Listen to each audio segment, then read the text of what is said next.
Hi guys, thank you for stopping by. My name is Jermaine, aka Jay, and welcome to my channel. Don't forget to like, comment and subscribe.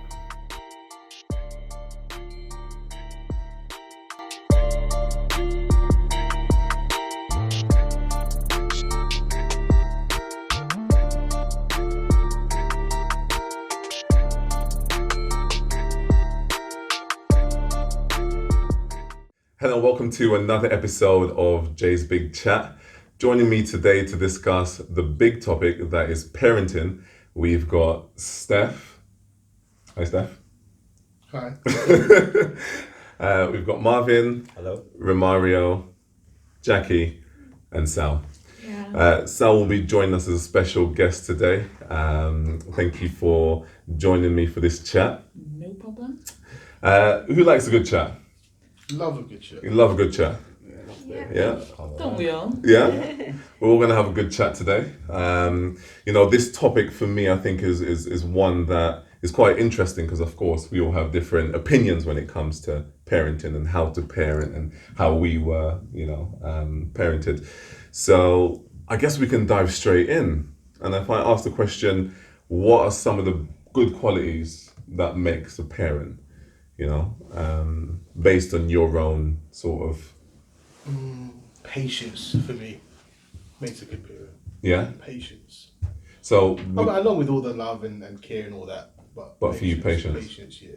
Is that based on experience or... Yeah, based on experiences from myself and also family members, seeing family members. And definitely patience. It's hard. It's hard without patience. You can drive yourself crazy. But yeah, for me personally, I think patience is a big one. Yeah. I think time as well, like the amount of time that you put in with your kids. Yeah. Just speaking on like my experience with my parents, I just know the time that they put in with me kind of like shaped who I was. So yeah, I think time, the amount of time that you do put in is important. So Yeah. And I think it's important to say that you haven't got kids yourself. yeah. So yeah. So your sort of views and opinions are coming from... Just based on how like my parents were, or like Steph said, how family members, friends have dealt with parenting and stuff like that. Yeah. So yeah. I mean, because I've got kids myself, so it was quite interesting to become a parent, and there is no rule book. No. There are no rule books, there are no sort of guidelines, as it were. Everyone's sort of free to do as you will. Yeah. So those of us who are parents, how did you find that sort of transitioning from becoming, just you and your partner into parents? It comes as a shock, as a matter of fact. I remember when I had my first daughter, and the nurse said to me, "Your baby's crying." I said, "Who?" She said, "Your baby." So it was like me, my baby. Yeah. And even now and again, when I look at them, I'm like, so they're mine. Yeah. So I think a lot of understanding is what matters, because every child is different. If you have a dozen kids, they will all have different characters. Yeah. And I sometimes realize I can't bring them up the way I was brought up. So I try as much as possible. Do you find that challenging? I do sometimes. Kind Not of. challenging as such, but sometimes I just think, am I doing this right? No, I think with that, like, obviously I kind of mentioned it before, like on previous episodes, like, because I work with kids as well. So like you mentioned before, like how you were, how your parents done things. Yeah. It's kind of like, even now that I haven't got my own child, but I'm working with kids, there's certain morals that my parents set, where what was right and what was wrong, and then you're working with kids, where I'm working with kids now, they might do something that I morally don't agree with, but because society says that is correct now, it's like, where do you sit with it? Do you know what I mean? It's like your parents have told you this is wrong, you believe like, all right, this might be wrong, but it's the norm now kind of thing. So do you just adapt to it, or do you kind of just draw the line and say, no, you can't do this, you can't do that? Yeah. So again, I think that is the interesting thing, isn't it? As I said, there are no rule books in terms of like, you've got to parent in this way. So when you kind of look at your surroundings and sort of all those around you, what I do anyway, I see so many different types of parenting skills. What kind of parent would you say, for those of us who are parents, would you say that you are, or even those who haven't got parents, like what kind of parent do you think you'll be? Because you've got the kind of forceful, the strict, or the more kind of relaxed, the more best friends kind of relationship. Well, I think it changes Okay. in terms of you, because I've got 2 children. Yeah. They're actually adults now. They're 18 and 21.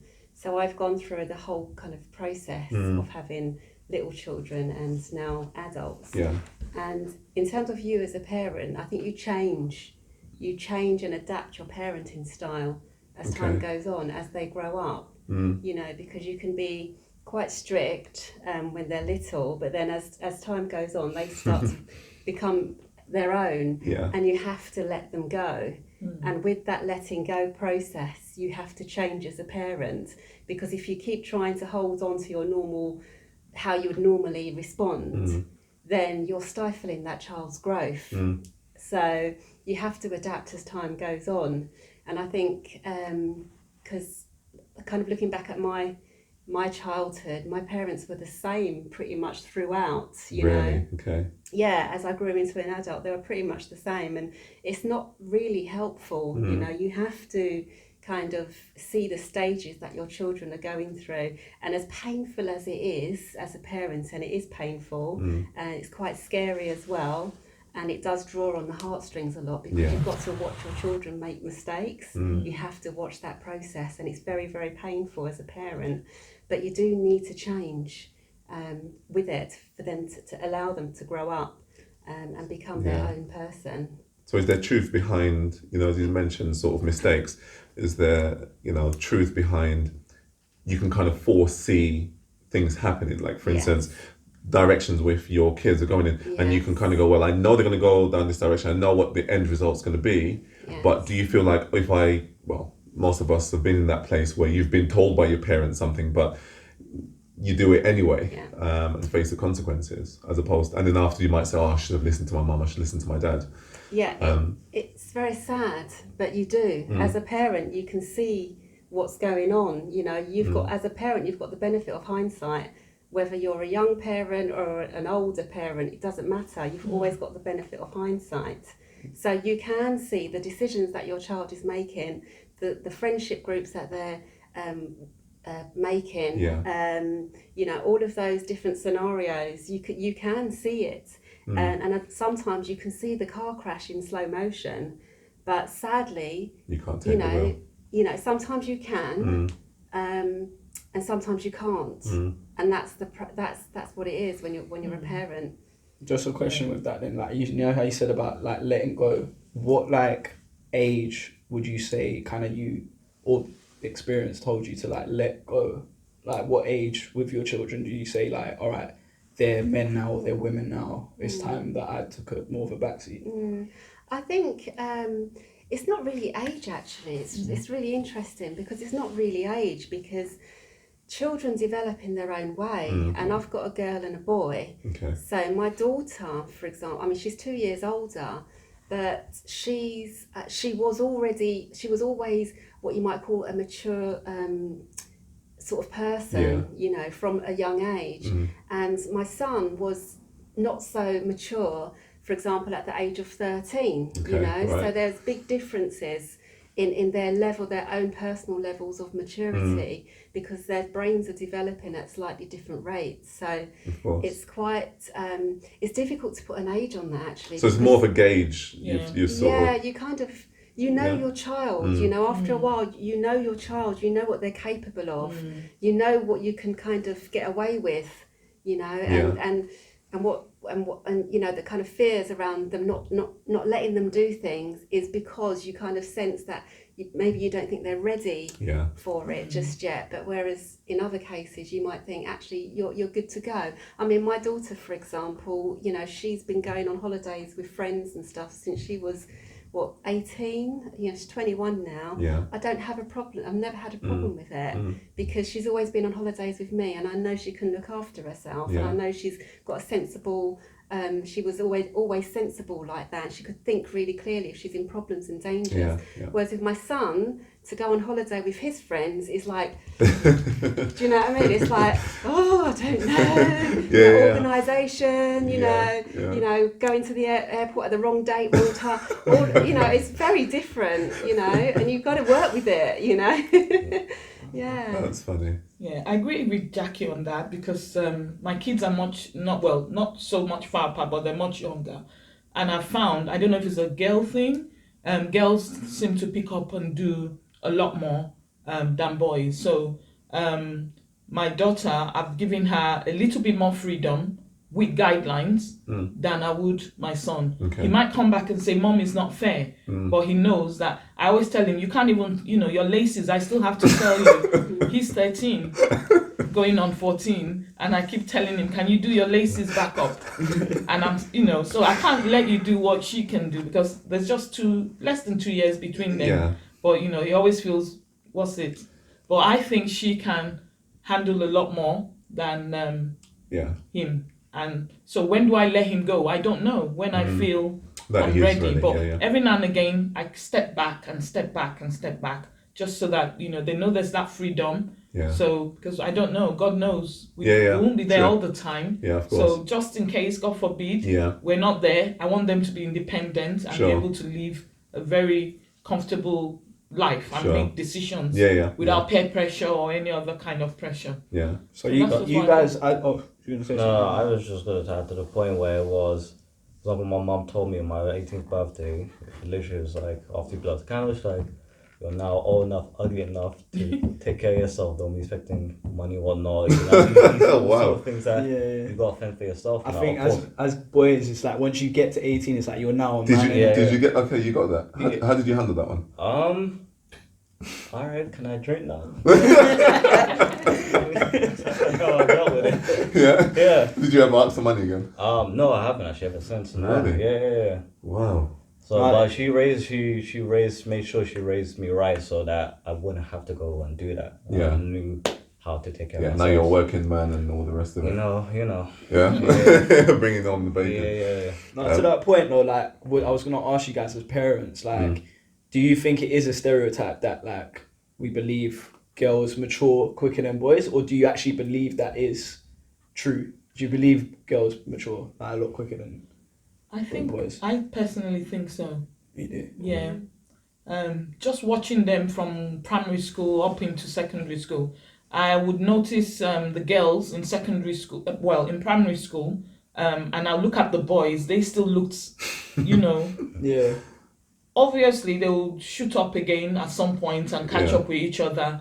But I could see that the girls were more mature. They would take care, they would have a sense of, oh, I need to do my hair like that. Whereas the boys would still look rough and tumbled and they can't be bothered. More independence. More independence, Yeah.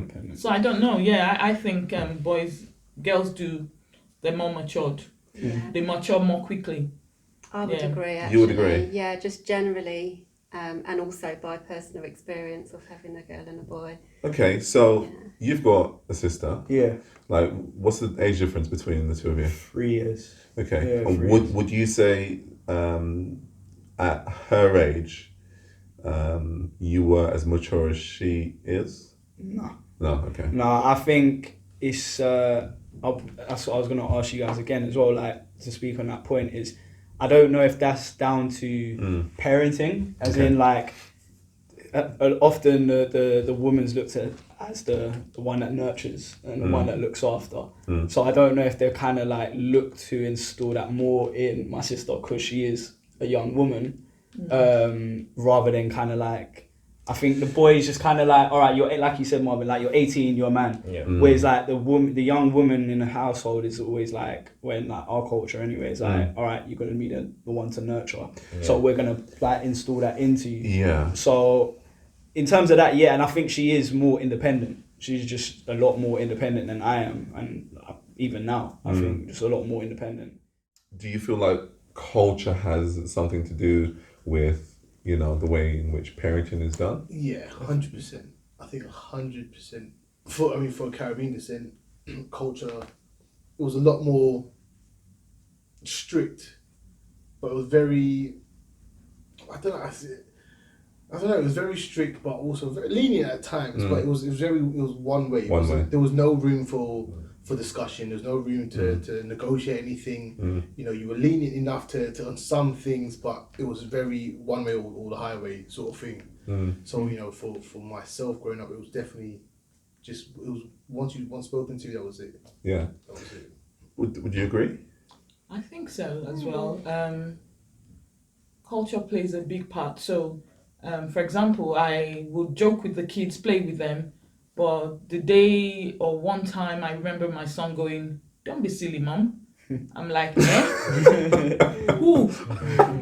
I change the tone, and they know when the tone changes. So we know what we you know. The boundaries on a there. good day, that's normal. That sounds normal to any other cultural situation. They will be like, "What's that?" And even my daughter still says that. I keep telling her, "You don't say that to grown-ups." But what did I just say? I said, "No, you don't say it that way." For example, in my culture, you don't tell a grown-up they're lying. You can't say, "Oh, you're lying." That's absolutely. In fact, you get everything. You get. Yeah. Anything that comes your way, you ask for it. Yeah. So sometimes I still try and embed that into them. But to them, they don't really get that. They're like, "But what did I just say?" Yeah. Say, "Don't tell grown-ups they're lying. They're not lying. Just say, oh, find another way. But don't use the word, mom, you're lying." Yeah. It's not allowed. So No, yeah. things like that, little, bits here and there.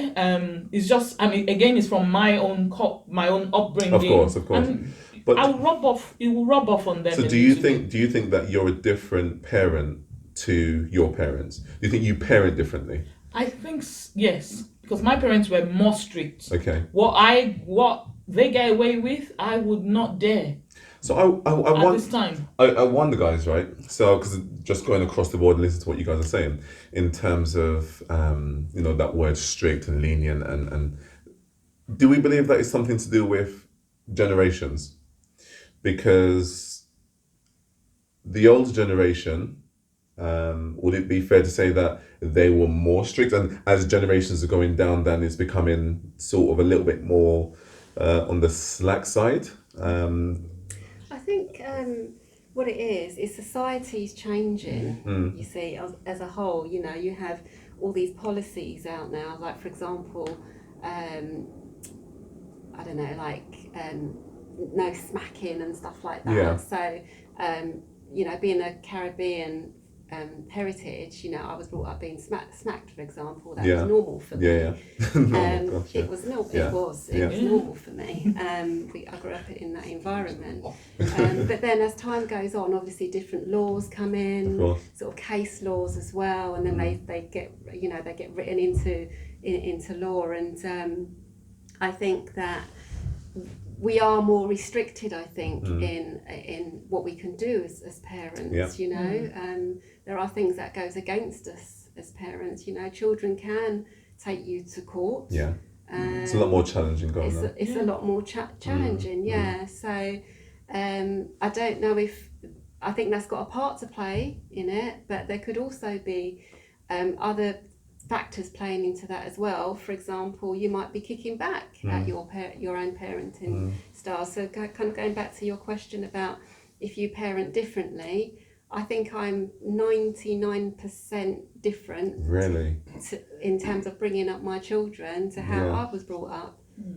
Was that a conscious decision, do you think? For me, I think partly it was, partly, but I didn't sort of say to myself, right, I'm going to be like, it wasn't like that. It was just the fact that I just had these children, and I became a single parent as well. When my second son was born, my second child was born, my daughter was 2 and he was 3 weeks old, and I became a single parent because my husband passed away, right. And I was forced into just this world and of single parenthood, and in doing so I had to learn to become a mum and a dad immediately. And I think based on that, all I had in my head was that I want my children to be well, I want my children to be safe, I want to be around for their upbringing. It was all about them. Everything that I thought about was everything I did. You know, I worked part-time. Everything I did was all about making sure that they're happy, making sure that they get everything that they need. So that probably has a lot to do with it as well. So, but yeah, generally speaking, I don't think I'm very much like, I haven't had an upbringing like what I had. Yeah. It's either well, from what I noticed, it's either you're similar to your parents, as if mom is, if you're similar to your parents, you're 180, whereas my mom, her father, my grandfather, my grandmother were strict parents towards her.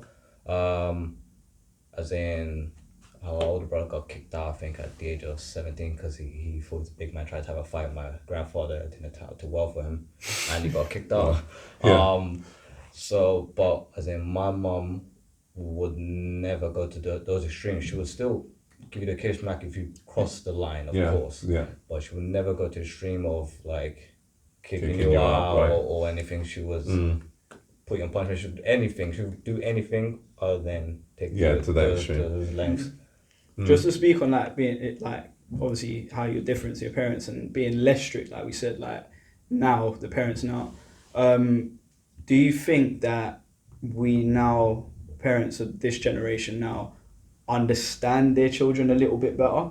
As in, I know from speaking to my parents, when, like you said, when they were young, if they done something wrong, smack straight away. We don't want to hear nothing. Yeah. But now I think we, like, I'm seeing parents of our generation, we reason a bit more with our children. So it's like we kind of understand them a bit more. Like mentally, like, okay, why did you do that? Yeah. It's not so much smack, okay, go to your room, whatever. It's why did you do that? Yeah. What is the reasoning behind it? So it's kind of like digging into their brains a bit more to find out what is actually wrong. So I'm thinking, does this generation know their kids a bit better and have a bit better understanding of their I children? wouldn't say no better is the exact word. I'll say is to your point where is your teaching or your parenting style is different to what your parents are saying. So if your parents are strict and one trying to reason for nothing, you're gonna try and listen to, okay, let me see if he or she is making sense before I take it there. So you just think it's just a different way of. Yeah, I just So, I just on that, I definitely think now, right? I speak to my kids a lot more than my mum spoke to me. That's what my dad said the same thing. And again, going back to the whole parenting sort of techniques and so forth, there wasn't really much explanation growing up. So if it was don't do that, there was no why, you know, or there was no don't do that because. So there was a lack of understanding. You just know don't touch the oven, you know, don't go in the kitchen. Don't do this, don't do that, or do this, you know. You get the do's, the don'ts, and you know it's all in.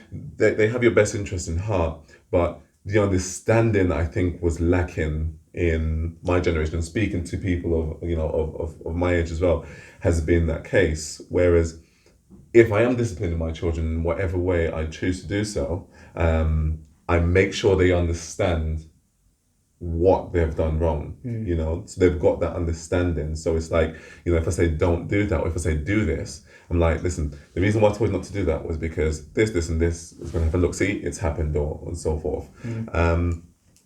So again, it goes back to, you know, the whole generation thing again. You know, I heard the phrase, children are to be seen but not heard many times, you know. And when adults are speaking, the children don't speak. So again, for me, it's the balance. You know, of course, there are adults and, you know, children do need to have that respect and that you do need to have that level of authority. But at the same time, when you make such a vast sort of, I am this and you are this, it becomes a little bit challenging, I think, especially when you reach that middle sort of teenage years, when you feel like, oh wait, but I'm getting a little bit taller than you now, so am I not an adult? I'm more independent, you know, and you start challenging a little bit. So it's a little bit of a tricky one. Yeah, even picking up from what you were saying in terms of talking to your children about why they shouldn't do things.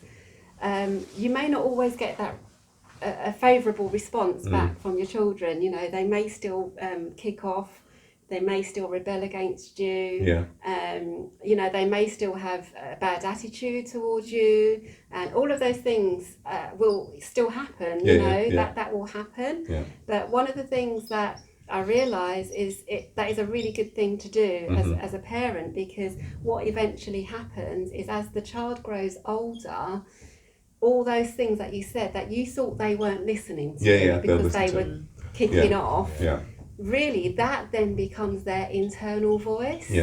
So it's also about you letting them know what your values are as a parent. So when you say don't do that, because you're basically instilling your values into that child.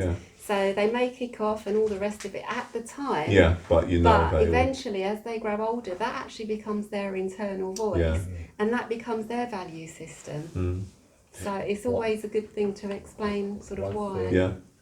One thing I used to really dislike my parents saying was, "Do what I do, don't do what I say, don't do what I do." Right? It was, but as you're saying, as you get older, you start to see, okay, they had that foresight, they had that wisdom, they had those years' experience to know otherwise, to be able to steer you, and that becomes, you're saying, your inner voice, that becomes your part of your conscience, to say, to lead you right and wrong, your moral compass and whatnot. So, I know Sal has to leave us shortly. Did you have anything that you wanted to sort of leave us with, or leave the viewers with? Let's think. With children, you can only try and put the rest in God's hands. I always believe, do the best you can and just hope the children will learn their own way. And as Jackie said, pick up their own mistakes, make their own mistakes, pick it up, get up, shake that off, and learn to move on. And just teaching them how to get the best out of life. And how old are your kids? 13 and 15. 13 and 15. 15 going 21. So she's got everyone's, you should do this. In fact, she's in charge. Okay. Yes. But yes, I do worry about them sometimes. Like, are they will they make the right decision at the right time? And I'm thankful to God for that, because so far I can't say they're bad. They're not bad kids, and touch wood. They'll stay that way. But again, I can do my best. Of course. I'm doing it the way I know best, and I'm trying to improve on what my parents had done. They weren't that bad, but I can't compare. So I even do tell them that what you're saying, I wouldn't say that when I was that age. I wouldn't do that. But obviously everything has changed. Of course. The kids these days, they come with their eyes wide open at birth. Whereas those days, it takes a while to get the eyes open. So they see a lot more. I don't know if it's the water or what, it's the air. They Something in the atmosphere. Something in the atmosphere. So they really, really pick up things fast. And then there's the internet and everything. It's a whole else. different world. It's a whole different world. It's a whole different world. And I think with good parenting skills, and again, good parenting is subjective, isn't it, to the individual? But as you said, it's it's the best that you know, and with your kids' interest at heart. Yeah, always. So maybe a question for the parents, or pitching, is how do your parents prepare you? How do you guys prepare your children? Maybe yours will be really young too, but how do you prepare them for work? How do you prepare them to sort of socialize with other people? How do you exactly raise them to deal with the with the real world? With the real world. Yeah. See, I'm not even reaching the stage with the real world. But so we'll continue this one when we say goodbye to Sal. Thank you for. See you later.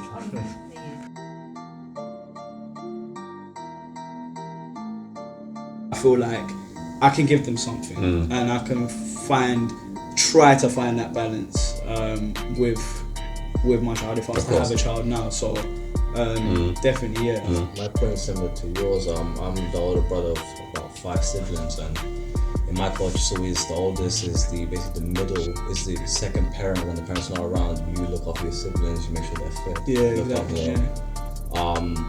So you're just saying I feel like I would have something to offer.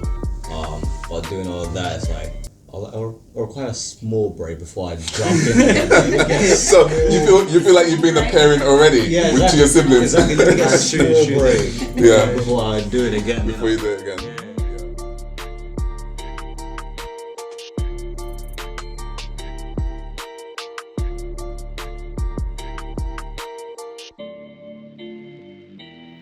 Don't forget to like, comment, and subscribe.